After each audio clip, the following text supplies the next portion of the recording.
सफलता के लिए खुद की प्रतिभा को निखारना एक प्रेरणादायक कहानी। सोनू, जो कि पढ़ने में बहुत ही तेज था, जबकि उसके माता पिता बहुत ही गरीब थे, जो कि मिट्टी के बर्तन को बनाते थे और उन्हें बेचकर अपना जीवन गुजारा कर रहे थे। जिसे देखकर सोनू अक्सर सोचा करता था कि मैं ऐसा क्या करूं जिससे मेरे परिवार की गरीबी दूर हो जाए। जिसके चलते वह खूब मन लगाकर पढ़ता था और उसने पढ़ाई में कला विषय भी ले रखा था, जो कि उसे बहुत प्रिय था। वह अक्सर खाली समय में तरह तरह की चित्रकारी बनाया करता था। एक बार की बात है, उसके गांव के पास ही मेला लगा था, जहां पर दूर दूर से लोग मेला देखने और मेले में अपने सामान बेचने आए थे। जिसके बाद सोनू के सभी दोस्तों ने मेला देखने जाने का फैसला किया। सोनू का भी मेला देखने का बहुत मन था, लेकिन उसके पास इतने पैसे भी नहीं थे कि वह मेले में जाकर खूब खरीदारी करे। जिसके बाद दोस्तों के बार बार आग्रह करने पर सोनू भी 10 रुपया लेकर मेला देखने गया। मेले में तरह तरह के अनेक खिलौने, खाने के सामान, बर्तन और बहुत सारी चीजें बिक रही थी। लेकिन सोनू के पास तो इतने पैसे भी नहीं थे कि वह कुछ चीजें खरीदे। फिर इतने में घूमते घूमते सोनू एक मिट्टी वाले बर्तन के पास आकर रुका और उससे पूछा कि यह सुराही कितने का है। तो दुकानदार ने जवाब दिया, 100 रुपए का है।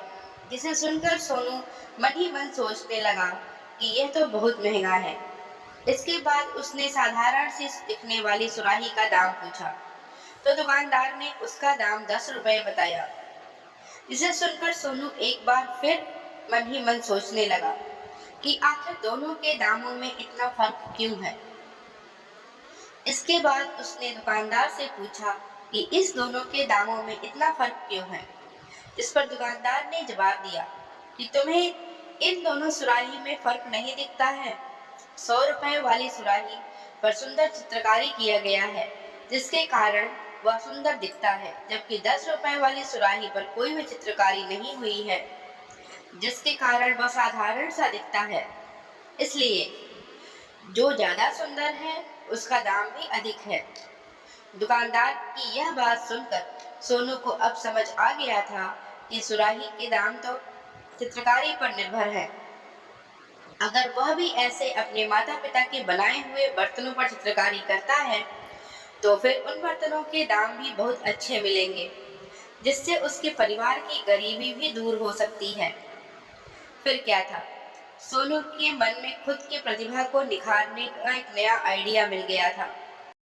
उसने बिना समय गंवाए मेले में 10 रुपए से खूब रंग बिरंगे रंग और ब्रश खरीद लिए और अपने दोस्तों के साथ वापस घर आ गया और फिर ये सारी बातें अपने माता पिता से बता दिया। जिसे सुनकर उसके माता पिता बहुत खुश हो गए और अब सोनू अगले दिन से पढ़ाई के बाद कुछ समय चित्रकारी के लिए भी निकालता था।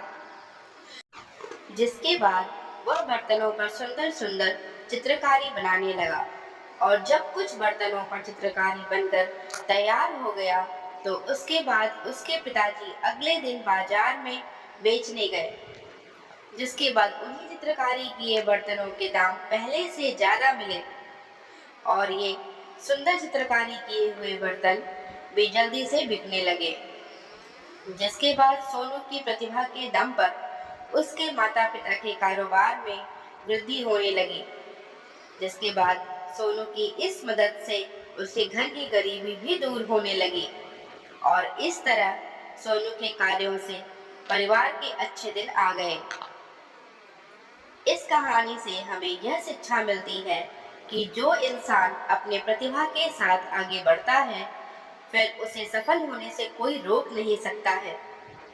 हो सकता है कि आपके अंदर की प्रतिभा बहुत छोटे से शुरुआत से हो, लेकिन यही आपकी शुरुआत बहुत बड़े स्तर तक ले जाकर आपको सफल भी बना सकती है। इसलिए हमें सबसे पहले अपने जीवन में किसी भी कार्य को छोटा नहीं समझना चाहिए।